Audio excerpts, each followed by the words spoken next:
All right, let's jump right in. Today, we're tackling one of the most common and honestly, one of the most misunderstood health issues out there, hypertension. You probably know it as high blood pressure. I mean, think about that for a second. What if one of the biggest dangers to your long-term health was happening right now and you felt completely fine? Well, that's the whole deal with hypertension. It's called the silent killer for a reason. It works behind the scenes. So let's pull back that curtain and see what's really going on. So, what is this thing, really? In simple terms, it just means the pressure inside your arteries is consistently too high. And if you're going to remember any numbers today, start with these 140 over 90. You can think of that as the line in the sand where doctors really start paying close attention. So here's our game plan for this explainer. First, we'll define what those numbers mean. Then, we'll get into the causes. After that, we'll see how it actually harms you, how doctors find the clues, and finally, the most important part, the playbook for managing it. Okay, first things first. Let's get a real handle on those blood pressure numbers. Because honestly, knowing where you stand is the absolute first step to understanding your own risk. You know, it's really important to see that this isn't just a simple high or normal situation. It's a spectrum. You've got your normal range, but then there's this high normal zone, which is kind of like a warning light on your dashboard. Once you cross into grade 1, that's when it's officially a diagnosis. And as you can see, it can go way up from there. So look, if you take away just one thing from this section, let it be this number, 140 over 90. That's the magic number. It's the critical point where the conversation about what to do next really has to start. All right, so we know what the numbers mean. The next big question is why? Why does this even happen? Is it just bad luck? Is it genetics? Or is it something we're doing? Well, here's the tricky part. For the vast majority of people, I'm talking over 90%. You can't just point to one single culprit. It's what doctors call primary hypertension, and it's basically a perfect storm of the genes you were born with and the life you live. And when we talk about lifestyle, these are the heavy hitters.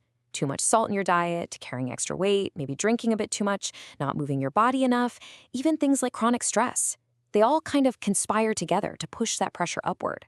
But here's the good news. These are all things we can actually do something about.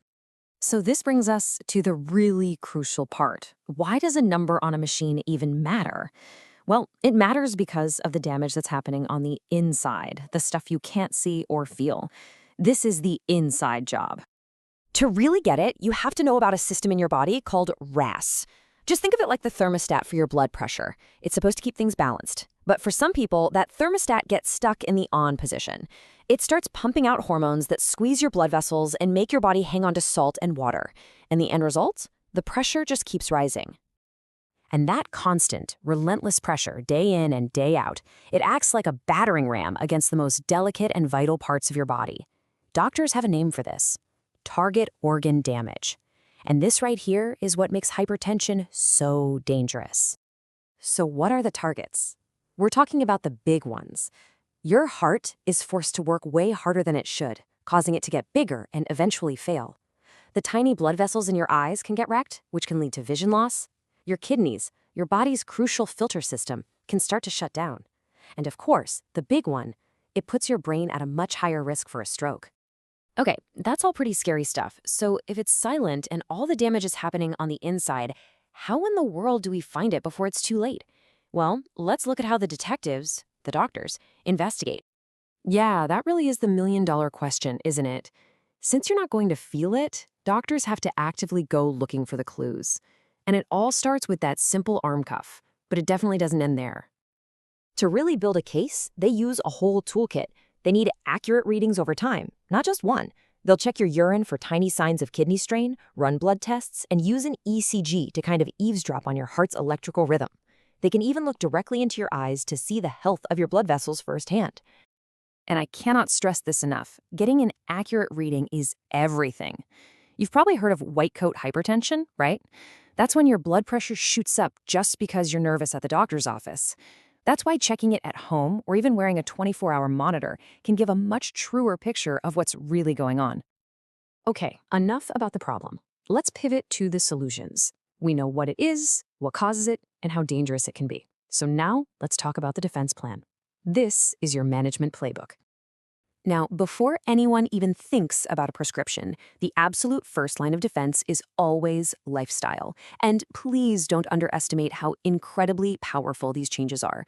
Cutting back on salt, eating more fruits and veggies, getting to a healthy weight, moving your body regularly, these things can make a huge, huge difference. But look, sometimes lifestyle changes just can't get the numbers down to a safe place all on their own. And that's when medication becomes necessary. A really easy way to remember the main types of meds is the simple mnemonic A, B, C, and D. So, A stands for ACE inhibitors and ARBs. Hey, remember that RAS system we talked about? The body's thermostat for blood pressure? Well, these drugs go right to the source. They block that system, which allows the blood vessels to relax and widen. Bonus, they're also extra protective for the kidneys, which is great for people with diabetes. Next is B for beta blockers. These work differently. Think of them as easing off the gas pedal for your heart. They basically tell your heart to just chill out a little, to beat a little slower or not so forcefully. That makes them a really good choice for people who have other heart conditions. Then we have C for calcium channel blockers. These are fantastic. They work directly on the muscle cells in your artery walls, telling them to relax. It's like turning a narrow, tense pipe into a wider, more relaxed one. They work really well, though a common heads up is that they can sometimes cause a bit of ankle swelling. And finally, D is for diuretics. You've probably heard these called water pills.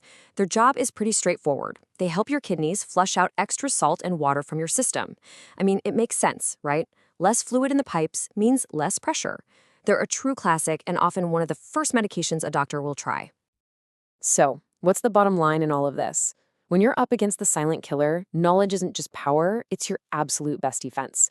The most important thing you can do is know your numbers. From there, you can understand your risk and, most importantly, team up with your doctor to build a plan that's perfect for you. So I'll just leave you with this final thought. This doesn't have to be some massive, intimidating life overhaul. Just ask yourself, what's one small step, one simple thing you can do today to start building a healthier tomorrow? Thanks so much for tuning in.